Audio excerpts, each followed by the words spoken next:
Ils ont toujours gardé un peu l'espoir qu'il était vivant et que peut-être un jour il le retrouvera. Et voilà, ce jour, c'était un 25 septembre quand on a retrouvé lui à Savines-le-Lac et il était donc identifié.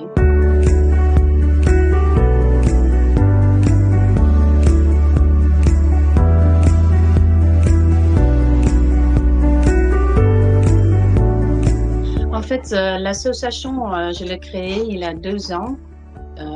J'accueille des animaux de ferme, mais j'accueille aussi des chats errants qu'on fait des attrapages pour des communes aux alentours de Aiglier. Et on récupère tous les chatons, on les fait adopter.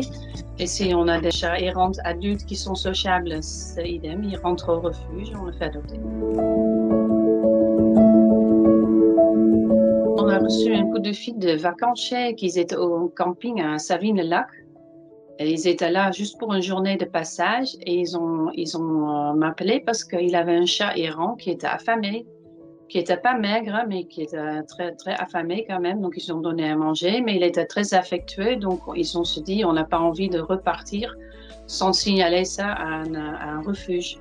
Donc, c'est eux qui ont me contacté. Après, il a quelqu'un qui me l'a ramené au refuge. Ensuite, je suis allée donc chez le vétérinaire pour voir si le chat il était identifié.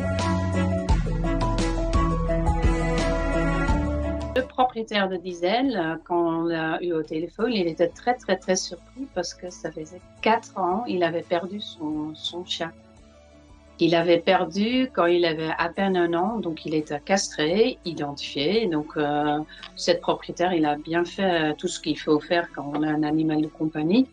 Mais il était disparu autour de la maison de ses parents. Et ils ont cherché pendant des mois. Et ils ont toujours gardé un peu l'espoir qu'il était vivant et que peut-être un jour il le retrouvera. Et là, donc, 4 ans plus tard, il était trouvé errant à un camping.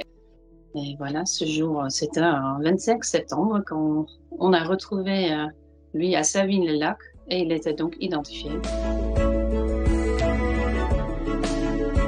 En fait, le chat, il a été récupéré par sa sœur qui est par hasard dans le coin.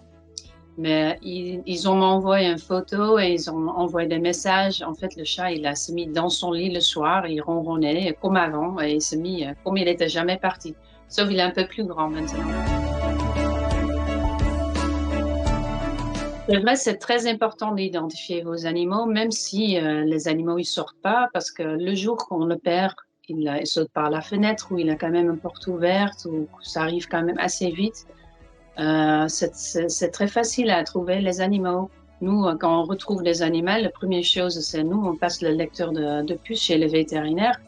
On sait direct si là, on retrouve le propriétaire direct.